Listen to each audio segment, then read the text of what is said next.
Okay, good morning. Welcome back. Now we're going to be learning the quadratic formula or solving quadratic equations.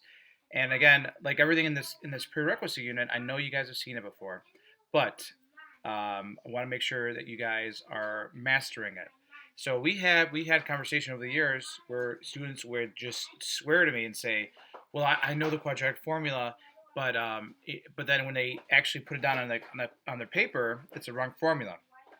So if you guys remember, quadratic formula, x equals negative b plus or minus the square root of b squared minus 4ac all over 2a. So the key things that students, when they mess this up, is they don't put the minus here. That's one thing. Sometimes they don't put the square, okay, and sometimes they forget the minus out here. So this is the quadratic formula, and we got to make sure that we know it, master it, know how to use it, and never mistake for it again. So now let's talk about solving quadratic equations. So the first type of problem is just using the zero product property to solve quadratic equations. Set the quadratic equal to zero, factor it if you can, and set each factor equal to zero and solve for the variable. And this is the ideal situation if we're solving quadratic equations. So we solve by factoring. So this could be GCF. This could be, uh, you know, a perfect square trinomial. This could be a difference of squares. So remember how we talked about earlier how factoring is going to be a big part of this class? Well, this is it, right? This is what we're talking about. This is what we're preparing you for. The first thing here, you have two terms.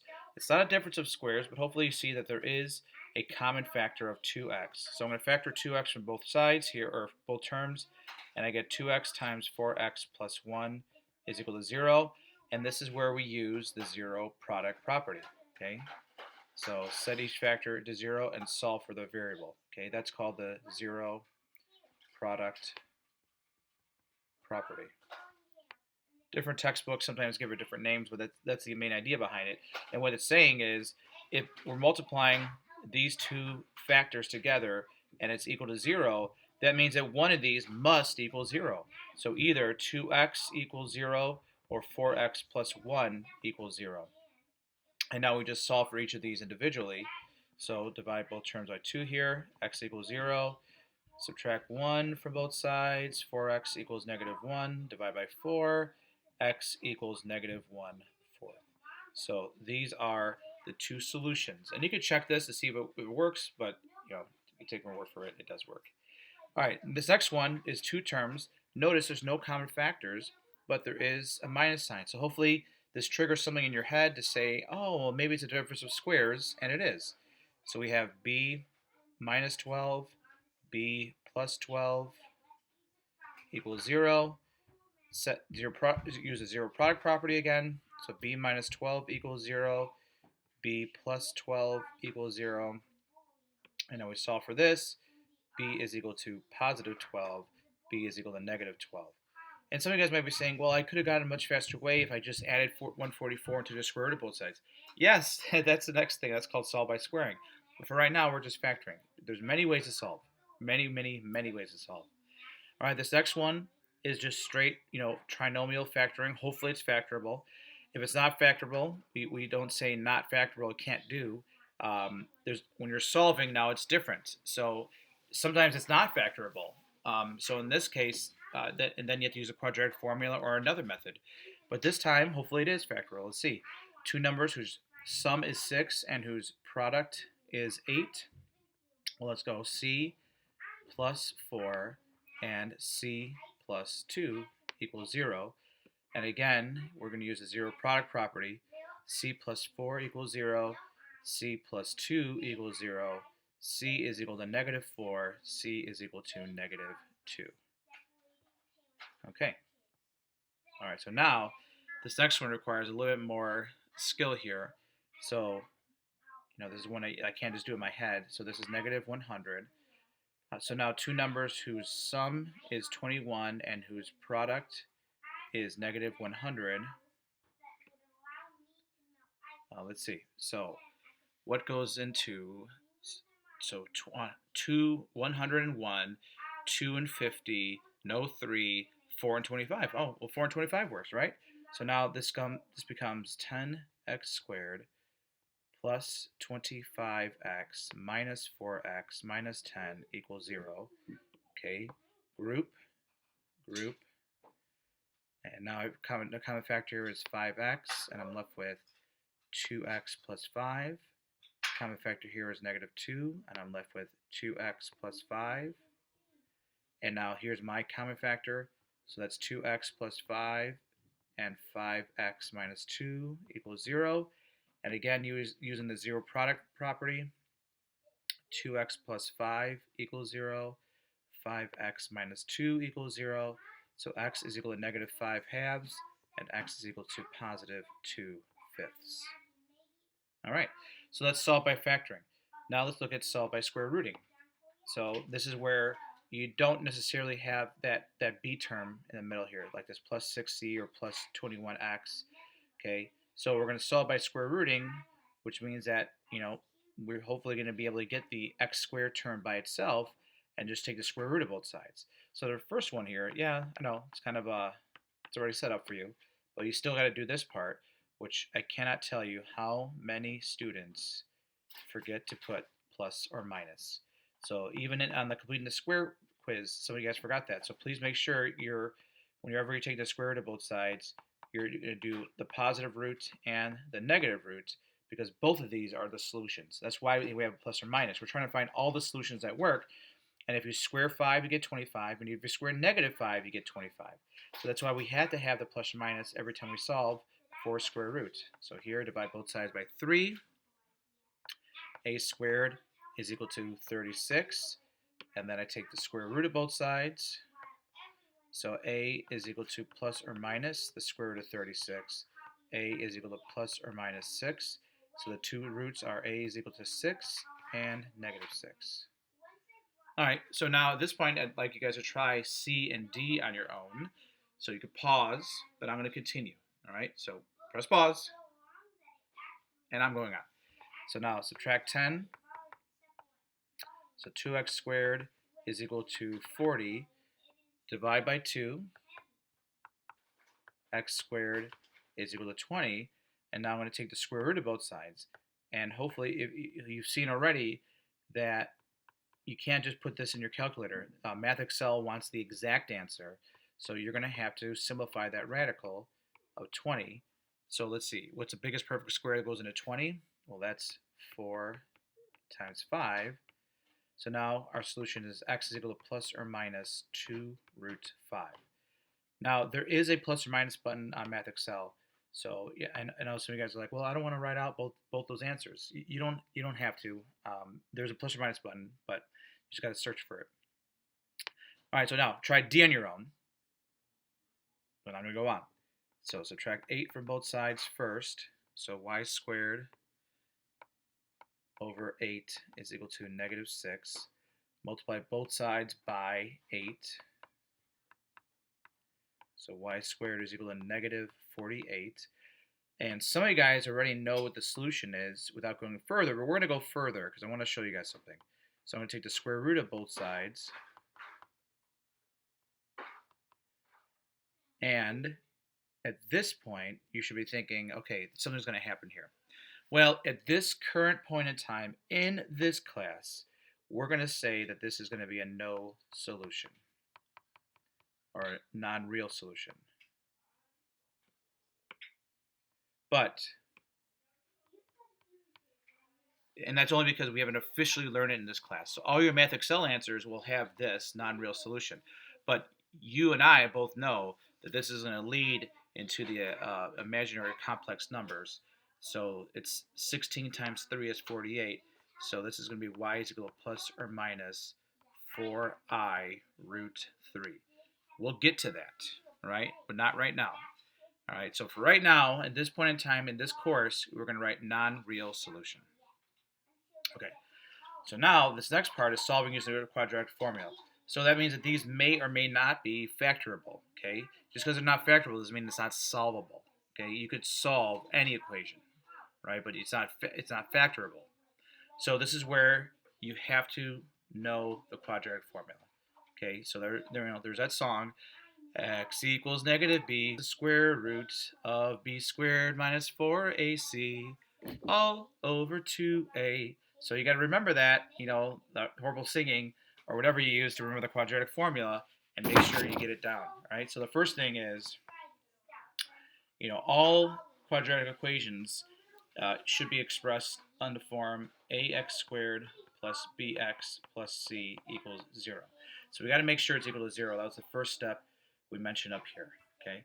So now ax squared plus bx plus c equals 0. So now we're going to identify what is our a term, our b term, and our c term. So our a term is 1, our b term is 3, and our c term is negative 2. And now once you identify these, it's really just as simple as putting it into substituting into the quadratic formula correctly. So,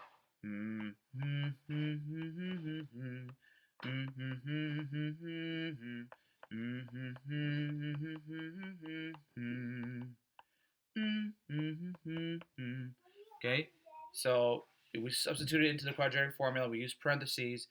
And do not put this entire thing in your calculator. In fact, the only thing you should put in your calculator is just this part that's underneath the radical, okay? So everything else you should simplify by hand. And we're going to get x is equal to negative 3 plus or minus the square root of 17 all over 2. Okay, so we're not looking for decimal approximations here. Okay, we're looking for exact answers, and this is the exact answer. You can't break down the square root of 17 anymore. Okay, so one more time. You guys could try this on your own, or you could just, write it down again. So identify ax squared plus bx plus c equals 0. Identify your a, b's, and c's. So a is 1, b is negative 6, and c is 14. And now I substitute into the quadratic formula.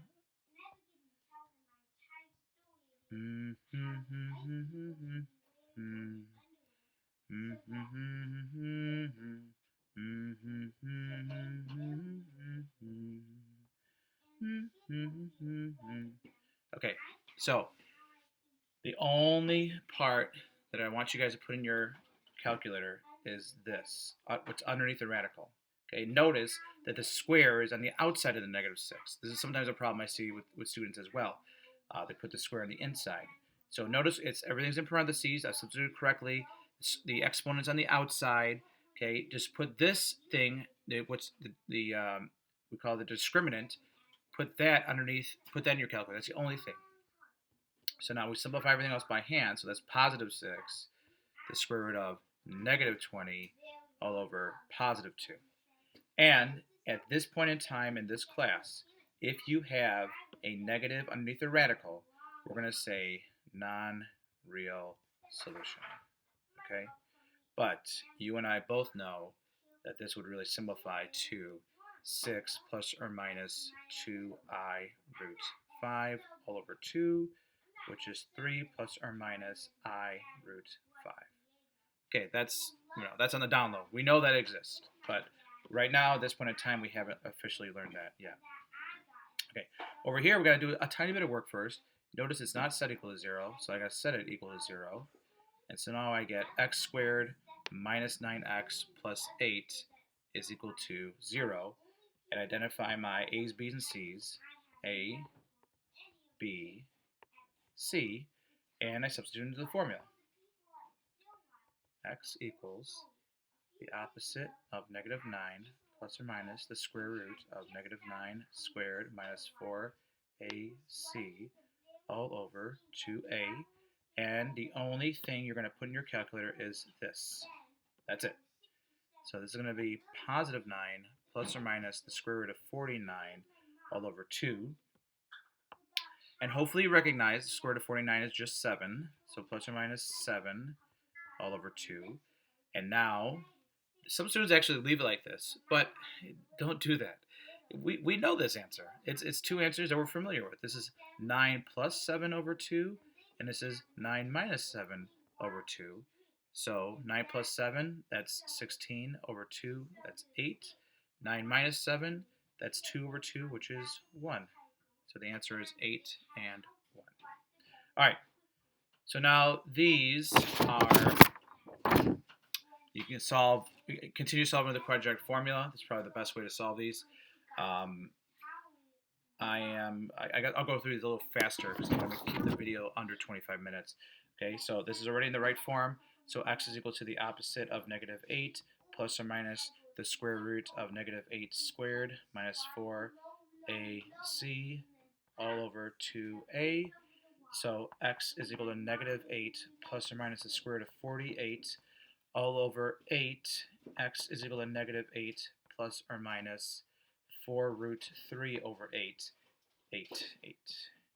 And do not fall for this mistake. There's some kids that think that you can just cross these out. No. You can't do that. Okay, but what you can do is notice that these all have a factor of 2. So the correct way to simplify this is x is equal to negative 4 plus or a factor of 4, sorry. X is equal to negative 2 plus or minus square root of 3 all over 2. That's the correct way of doing it. Okay? Over here, you got to get this equal to 0. So I'm going to add these over here, set it equal to 0.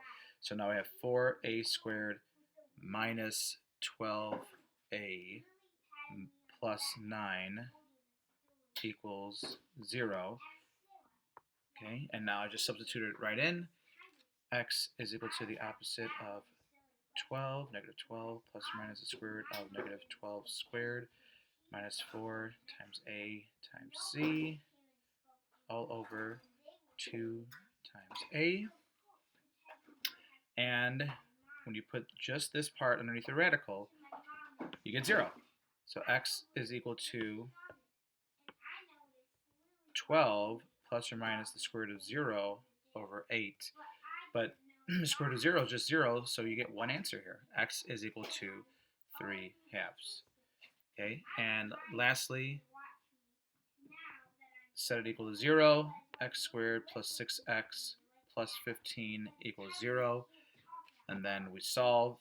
So x is equal to the opposite of 6 plus or minus the square root of 6 squared minus 4 times a times c all over 2a. X is equal to, just put this part underneath your calculator, that's it.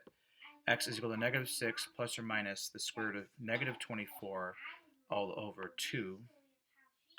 I should have said 2a, I should have said 2 times 1. And we get this negative, and hopefully we recognize that you can't have a negative underneath the radical, and so we just say non-real solution. So just looking at, just on this page, we see that we can have two solutions, one solution, and no solutions. Okay, and so that's what we're looking for down here. Solve by any method and tell how many solutions you get: 0, 1, or 2. All right, and just to save time, we're only going to pick. I'm just going to pick 3 of these. Okay, so E.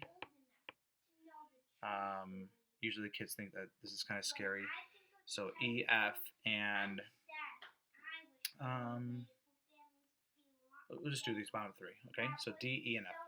All right, so for D, hopefully, I know we've been in quadratic formula mode, but hopefully you're like, okay, no, you don't need to do that here. So you can solve it any way you can. You can solve by factoring. Let's just do the square root method as well. So plus add 72 to both sides.